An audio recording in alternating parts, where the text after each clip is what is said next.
et bienvenue à Solidarté. Solidarté, qu'est-ce que c'est? C'est une association qui existe depuis 1993. Nous sommes sur les pentes de la Croix-Rousse, en fait plutôt en haut des pentes. Donc Solidarté, c'est une association qui accompagne des artistes, donc tout projet artistique et culturel. Nous avons 200 artistes et nous sommes conventionnés par la métropole de Lyon. Solidarté, je le rappelle, est la seule association qui s'intéresse et qui s'occupe exclusivement des artistes, toutes disciplines confondues. Donc déjà, ça nous donne une place incontestable sur le marché de l'insertion et aussi sur la place lyonnaise et même régionale. Solidarté existe depuis, on a fêté les 20 ans en 2013, 27 ans, ça fait 27 ans, c'est ça. Donc c'est un temps très, très long qui a permis justement de structurer cette association, de la rendre indispensable. Enfin, justement, il y avait un monsieur qui était au conseil général à l'époque en 2013 et puis à la mairie. C'était ce qu'avait dit monsieur Isabelle Albéric de la dernière. Et je voudrais dire que grâce à vous, nous sommes un des très rares départements de France à être en mesure d'apporter ce soutien à des artistes qui en ont besoin. C'est-à-dire que Solidarté était issue au départ de la gestion du RMI.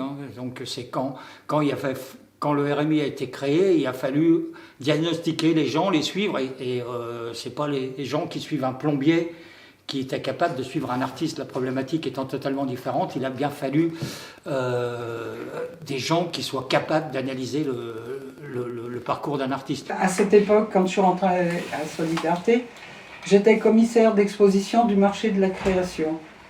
Donc je rencontrais beaucoup d'artistes puisque on faisait des sélections tous les mois et ce poste-là faisait que je donnais des conseils aux artistes. Moi, je suis chez Solidarté depuis 2009 et c'est vrai que cet accompagnement m'intéresse particulièrement parce que je suis moi-même artiste. Donc c'est vrai que je suis encore d'autant plus sensibilisée à tout ce qu'ils peuvent avoir besoin. Et je pense que je suis pas mal dans l'écoute, donc ça fait partie des qualités pour ce métier-là, d'être dans l'écoute, mais aussi d'entendre qu'il peut y avoir des difficultés à avancer, des difficultés de produire aussi, de pouvoir s'exprimer. Ça fait partie aussi de la vie d'un artiste. Donc l'artiste a besoin d'un soutien psychologique aussi, ne serait-ce que de temps en temps, puisqu'il travaille à l'atelier, de se poser, de trouver un lieu pour venir parler, raconter un peu son truc, boire un café, et puis parler de choses techniques. C'est pas aller au café pour discuter de politique, au Covid, c'est de venir pour parler de choses vraiment techniques, de choses qui tiennent à cœur. Comment tu as vécu tel expo, comment tu crois que je peux passer, voilà. Celui au sein de Solidarté qui va prendre le dossier, qui va recevoir la personne, deviendra son référent. C'est-à-dire que l'artiste en question, lorsqu'il aura une question, une demande de rendez-vous, une problématique particulière, il aura une personne désignée au sein de Solidarté, il l'appellera pour le rencontrer ou pour avoir des informations. Mais ce sera toujours la même personne. C'est ça la notion de référent.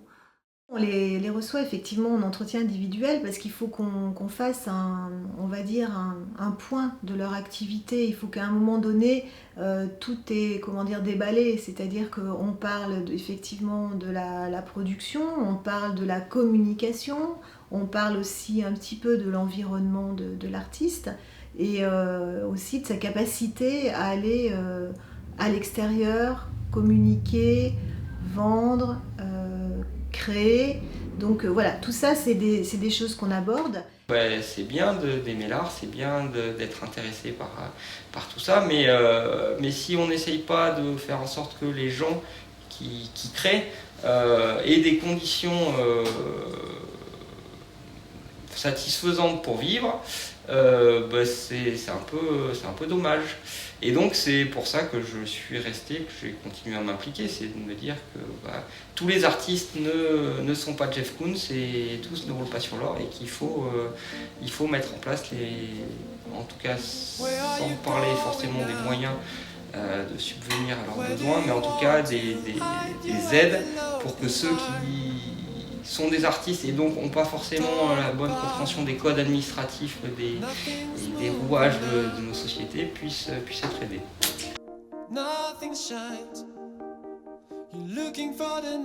Et en fait, quand je suis arrivé ici, j'ai vu qu'il y avait des artistes un peu dans tous les coins. Là, il y a un atelier où il y a des artistes qui sont en résidence. J'ai poussé la porte une fois.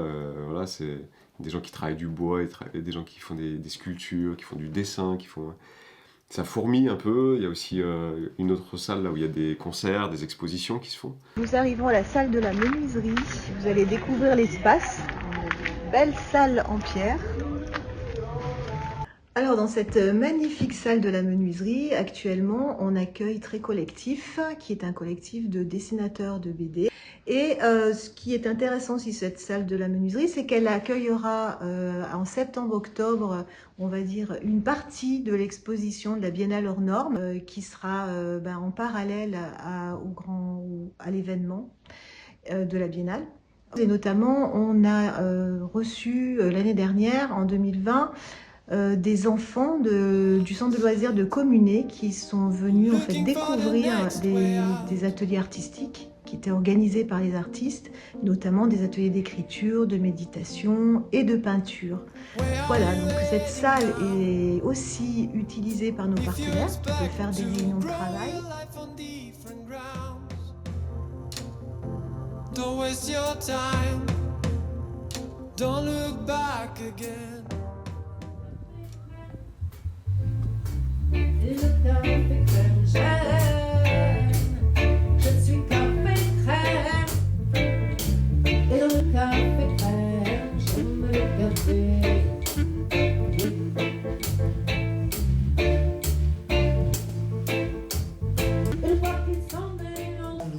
De réveiller cette conscience qui est la vie. Enfin voilà, c'est juste comme des petites fleurs conscientes. Je vais répéter, on est là, on a une association, on peut déjà mettre en commun nos forces. Mais j'ai entendu, tout à fait. T'inquiète on va pas tout dire, hein, mais j'ai bien.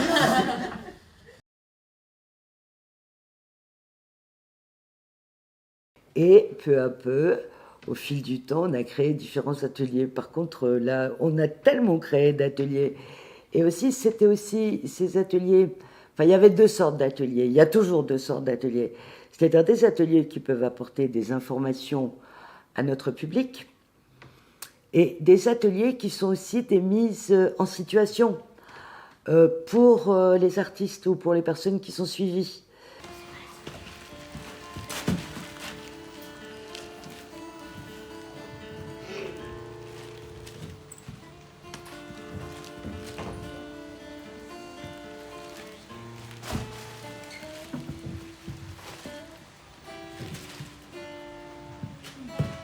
Mais Solidarté, c'est coup de cœur. Il y a eu beaucoup de rencontres formidables.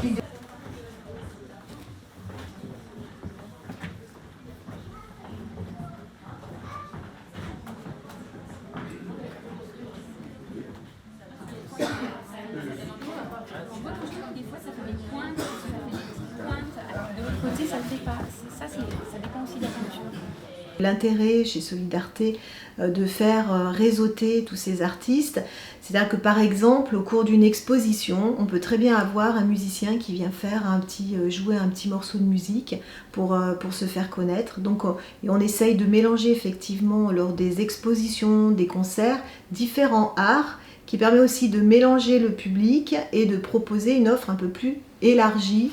Depuis peu, comme on veut être au plus proche des artistes, on a mis, on va dire, en place un écosystème qu'on appelle le Cocoon Lab.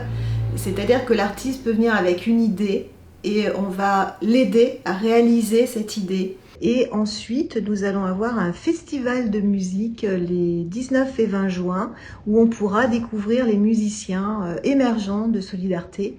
Moi, c'est un truc qui me fait très envie, dont on a parlé au démarrage de mon suivi à Solidarté, qui était d'intégrer une dynamique collective et de créer un peu une émulation au sein du réseau même des artistes de Solidarté. L'idée, c'était lors d'un bœuf, parce que j'avais organisé un bœuf chez un artiste que l'on accompagne. Donc ils ont joué ensemble, ça s'est bien passé. Et on s'est dit qu'on allait développer le concept et qu'on allait aller plus loin jusqu'à créer des groupes éphémères et les faire jouer et représenter à Solidarté. Beatbox déambulatoire Festival Show, l'idée c'est le soutien aux artistes et particulièrement aux musiciens. Pas de jeu de scène depuis à peu près 1 an, donc l'idée c'était de créer un festival à Solidarté. Donc 4 scènes, une déambulation, donc 4 scènes où le public va déambuler au sein de Solidarté pour écouter différents styles de musique.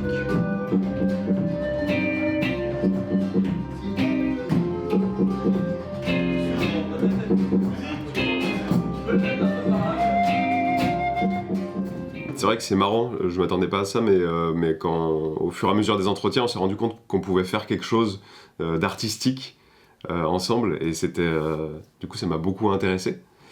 Et il s'agit de faire une petite capsule radiophonique. Des podcasts qu'on va faire paraître chaque mois sur les artistes qui sont volontaires pour s'exprimer sur leur art, et puis pour parler un petit peu d'eux. Donc ce qui permettra aussi de mieux faire connaître chaque artiste accompagné. À suivre sur les réseaux sociaux.